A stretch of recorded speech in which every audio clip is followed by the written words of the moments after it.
Udumo kuNkulunkulu kweliphezulu nokuthula emhlabeni kubantu abathokozelwa nguye.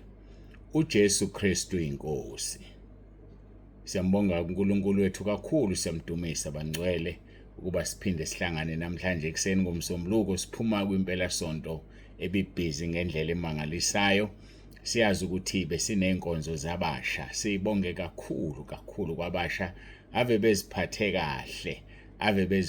kahle abasha, noma sibe nama-challenges ke ezindle ezincane zangasese.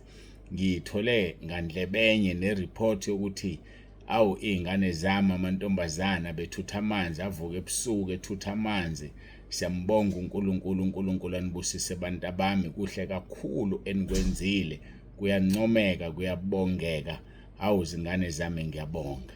Nabafana bebethutha amanzi, inkinga yiyo lokuthi bebengashintshwa khona nje bebewosicuthe abafana bengasebenzi lutho, bengenzi lutho. Okubuhlungu-ke nokho, okubuhlungu, ezibuhlungu azipheli. Bafana bami niziphathe kabi emathoyilethi, niziphathe kabi emathoyilethi. Khona bebengatheli amanzi, benikeziwe amanzi okuflasha, umuntu avele aqeda akwenzayo ayihambele. Ubunuku lowo, inuka lingene ezulwini. Ngiyacela Nkosi yami ningayiphindi lento. Uyazihlaza nje wena, uqobo lwakho uyazihlaza nje. Uyazihlaza, yekani ukuzihlaza. Akuwona amathoyilethi omgodi la uvela ufike ushiye uhambe. Uphatheka kanjani usushiye ungcolisile? Omunye umuntu uzokwenza njani? Ufuneka uzihluphe, ufuna amanzi uwathele ngoba bekusetshenziswa athelwayo uflashe. Ngiyacela-ke bafana bami niyeke ubunuku. Bayazazi-ke abakwenzile. uNkulunkulu ngomoya wakho oyingcwele uyakhuluma. Nabazali khulumani nabafana benu, nibafundise ngoba bayanihlaza phela uma befika benze nje. Ngale kwalokho sibonga kakhulu abafana abasebenzile. Ngiyambonga uNkulunkulu ngani basha. Ngiyambonga namantombazana abesebenza nasemabhodweni yonke indawo, ingane bezingathunywa.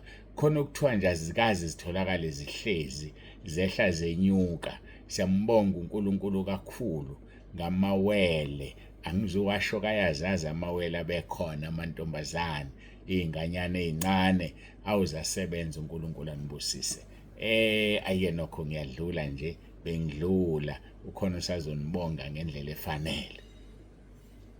Ngiyacela-ke ukuthi siguqe, sithandaze, sicela uNkulunkulu abe kanye nathi kule nkonzo. uJesu Kristu inkosi.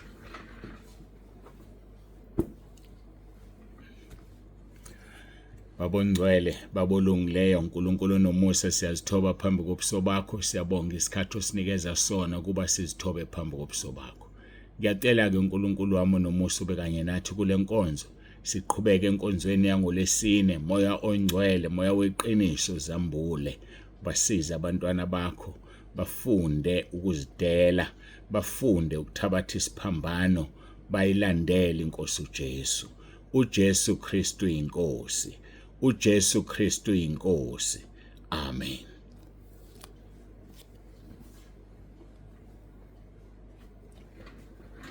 Siyambonga kuNkulunkulu wethu kakhulu, siyamdumisa bangcwele. Akekho ofana naye, akekho njengaye. Ngiyacela ukuthi siqhubeke nenkonzo yethu nangawo lo mzuzu. Sifunda-ke kuLuka chapter 9 uverse 23 kuya ku-27. Wayesethi kubo bonke, uma umuntu ethanda ukuza emva kwami, makazidele, athabathe isiphambano sakhe imihla ngemihla, angilandele. Ngokuba yilo naloyo othanda ukusindisa ukuphila kwakhe uyakulahlekelwa yikho, kepha olahlekelwa ngokuphila kwakhe ngenxa yami uyakusindisa. Verse 25. Ngokuba kuyakumsizana umuntu umezuzile izwe lonke, yena uqobo alahleke nokuba alimale na.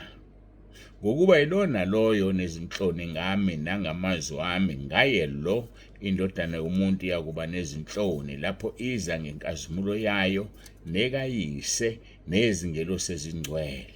Kepha nginitshela ngesiminyo ukuthi bakhona abanye kwabemi lapha abangayikuzwa ngempela ukufa baze babone umbuso kaNkulunkulu. uJesu Kristu inkosi. Siyambonga uNkulunkulu wethu kakhulu.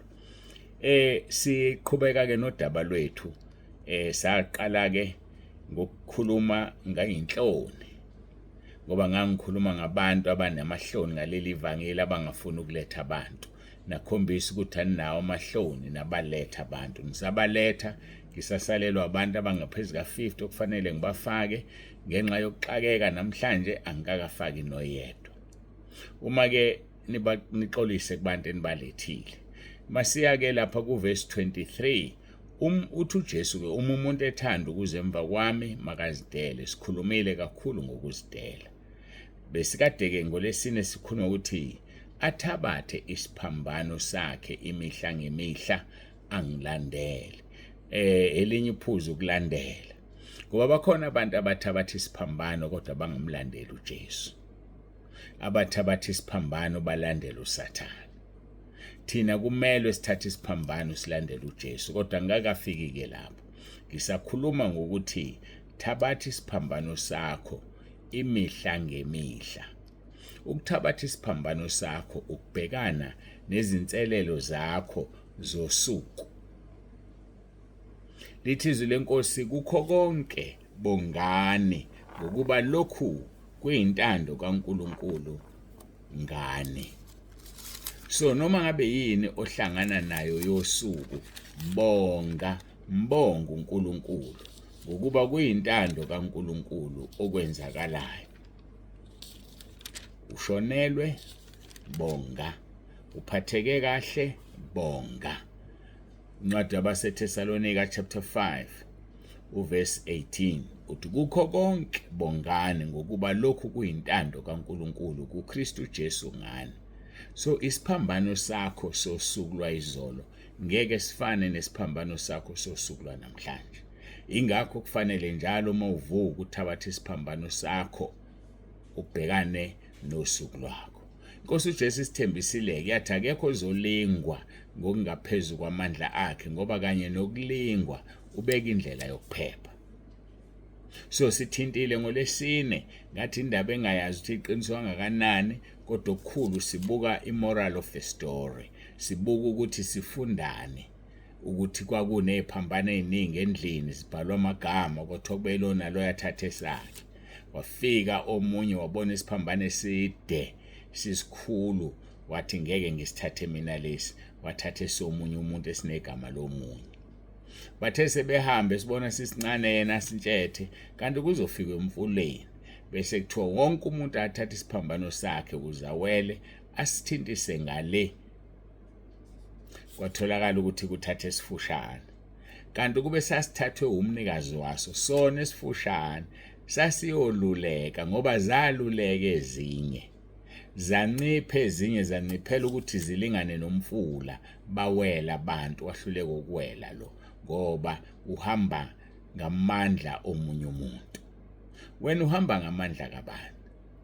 Amandla kaNkulunkulu ezulwini noma uhamba ngamandla kaSathane? Mawuhamba ngamandla kaSathane ngeke uyihambe indlela yezulu. Uzothi la ufika kufanele uwele khona ungabi nakho kuzokuwelisa ngoba uphethe isiphambano okungesona esakho.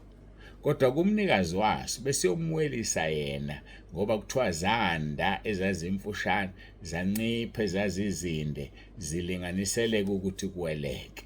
Kodwa wasala lo ngoba isakhe sasingeke sikhule ngoba sasingaphethwe umnikazi waso. Yikho phela lokho kuchazwa inkosi uJesu ukuthi ngeke umuntu alingwe ngokungaphezulu kwamandla akhe.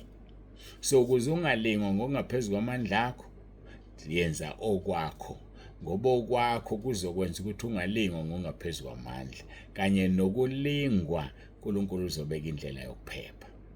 Abaphepha abaningi ngoba bahamba bengamakhopi abanye abantu. Yini ikhophi yomunye umuntu? Umuntu olingisa omunye umuntu. Uthi umpostoli Paul, ngilingiseni ngoba mina ngilingisa abane uKristu. Uyedwa umuntu kufanele simlingise uKristu.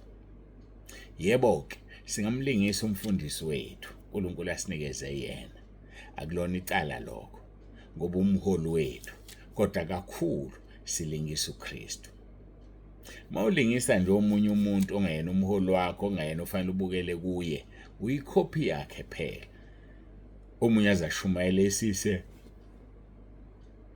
uxolo, omunye azashumayele ngendlela abona kushumayela ngayo umuntu othize. Uyikhophi yakhe phela. Ngiyakhumbula kule minyaka edlulile sasinama-copies amaningi oJobo baba uSithole uNJ Sithole ababemlingisa babebaningi kabi. Ngiyacabanga noma ngingazi ukuthi ngekhathi zokudlula kobaba uBhengu khona babeshumayela asebekhopisha isitayela sakhe. Njengoba namanje ngiyengibone khona abakopisha isitayela engisinikeziyo. Cha, yiba wena ungabe ikhophi kababa uNzibande, ungabe ikhophi yomunye umuntu. Ngisho ukucula, musucula njengosibanibani, cula njengawe lokhu uNkulunkulu akunikeze khona. Thabathe sakhe isiphambano uhambe naso ngoba esakho sizokusiza. Masisithabathileke isiphambano sisiyeka ngoba sesithola umqhele. We will exchange it for a crown. Umqhele ungekho usidedeli isiphambano. Bambelela kuso. Udele konke ubambelele kuso. Mawubambelele kuso ubambelela ngezandla zombili. Ukuze konke okuhambisana nesiphambano ukuthole. Uxolo. Ngoba uma ungabambi ngezandla zombili awuzuke ukuthola konke khona uzokuphunyuka. Bambelela kuso isiphambano uzuzuze umqhele. Usithabathe usuku nosuku bese uyasibamba. Awuyazi ukuthi usibambe. uNkulunkulu uzoba nawe. uNkulunkulu uzokubusisa. Akubusisele nje ukuthi isiphambano usibambile. Akubusisele nje ukuthi wena uhlezi kuye awusuki. Lithi ke uma uthanda ukungilandela zidele, deny yourself, bese uthabatha isiphambano. Baningi abanye abantu bazidelile kodwa manje akuphelele uma ungasithabatheli isiphambano. Akuphelele ukuthi uzidele bese ungayithathi into ezokwenza uthole umvuzo wokuzidela. Sithabatha isiphambano sakho, thabatha usizo lwakho, thabatha okumiselweyo, yenza intando kaNkulunkulu. Noma kuyashisa noma kuyabanda, yenza intando kaNkulunkulu. Ngoba kukho konke umele ukubonga ukuba lokhu kuyintando kaNkulunkulu kuKristu Jesu ngawe. Kufanele ungamcimi umoya ongcwele. Umjabulise umoya ongcwele. Umlalela umoya ongcwele. Akutshela khona ukwenze ngoba uma ungakwenzi uyadabuka bese suka kuwena. Akuphele ngisho isecond esuka kuwe. Kodwa mase kufanele abuye ungaphela nje u5 years. Ungaphela nje u6 months. Ungaphela futhi no3 months, kudepend ukuthi lo ombizayo afuna abuye. Umi kanjani yena nenkosi yethu Jesu Kristu? Umi kanjani phambi kwakhe? Uhamba ngobungcwele, uyamkhonzisisa noma awuzideli. Zidele mntaka baba. Zidele, ulahle konke, udedele konke, ngezandla zombili uthabathe naso isiphambano. Ngeke ukwazi ukusithabatha ngesandla esisodwa. Sithabathe. Uzombona uNkulunkulu engenelela ezinkingeni zakho. Sithabathe. Uzombona uNkulunkulu efika ezokushoka ukuthi ume isibindi, akutshela athi ungesabi ngokuba uyena onguNkulunkulu wakho. Siyamthanda uNkulunkulu wethu ngoba wasithanda kuqala. Ngeke uNkulunkulu akugcine kuze kube manje abese kulahla. Usilondolozile, uyasithanda, wanikela ngonyana wakhe ozelwe yedwa kuba yilona loyo okholwa nguye angabhubhi kodwa abe nokuphila okuphakade. Uyakholwa inkosi uJesu wena na? Uyakholwa ukuthi inkosi uJesu yavuswa kwabafileyo? Ngoba umele ukuthi ukholwe. Ngaphandle kokukholwa akakwazi ukuthokoza uNkulunkulu. uNkulunkulu simthokozisa ngokukholwa. Ngokukholwa egameni lomfelo wethu uJesu Kristu inkosi yethu. Thabatha-ke sakhe isiphambano. Siyeke sabanye abantu. Usithabathe isiphambano sakho umlandele. Ngeke akuse ehlathini. Uzokuse ekukhanyeni okungunaphakade. uzokusa lapho yena ehlezi khona. Okwethu ukujonga okwaphezulu, ukubuka okwaphezulu lapho uKristu ekhona. Ukubuka okwaphezulu lapho uNkulunkulu uBaba ekhona. Ukubuka okwaphezulu lapho izingelosi ezingcwele zihlezi khona. Ukubuka okwaphezulu, ngoba okwaphezulu kuyingunaphakade kanti lokho esikubonayo kungokwesikhashana. uNkulunkulu ke uyakuthanda, nikela ukuphila kwakho kuye, nikela indlela zakho kuye, uvuma izono zakho, ngoba ngaphandle kokuvuma izono umbuso wezulu ngeke ubone. Kumiselwe amaHebheru 9:27 ukuthi umuntu afe kanye, emva kwalokho kube ukwahlulelwa. Simiselwe bafowethu, akukho ukujika ngale, ngeke ufele othini njengentethe. uNkulunkulu ke sekuthandile, nikela ukuphila kwakho kuye. Siyambonga kakhulu ngale nkonzo, simnikeza udumo lungo lwakhe lumfanele. Siphuma enkonzweni ebesikuzona zabasha. Basha, ibambeni lapho nikhona, ibambeni ungabusahlehlele emuva. Konke okuyinkinga kubikela inkosi uJesu. Konke okuyinkinga nyathelane inkinga. Mazinyathelwe zibulawe inkinga. Tshela inkinga yakho ukuthi mkhulu kanjani uNkulunkulu wakho. Musutshela uNkulunkulu ukuthi inkinga yakhe inkulu, ngoba uzongaphumi kuyona. Siyambonga uNkulunkulu wethu kakhulu, siyamdumisa bangcwele, akekho ufana naye. Uyiphethe ngokuthi uJesu umuntu ethanda ukuze emva kwami makazidele athabathe isiphambano sakhe imihla ngemihla angilandele. Onjani loyo? Othanda ukumlandela, othanda ukuze emva kwakhe. Masimbonge uNkulunkulu sithandaze.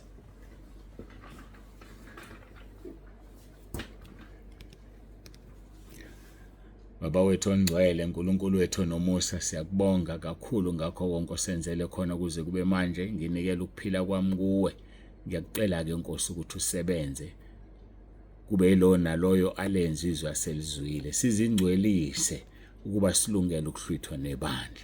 Siyakubonga Nkosi kakhulu, dumo lonke silinikeza wena ngalesi sivumo sithi uJesu Kristu inkosi, uJesu Kristu inkosi, uJesu Kristu inkosi. Amen.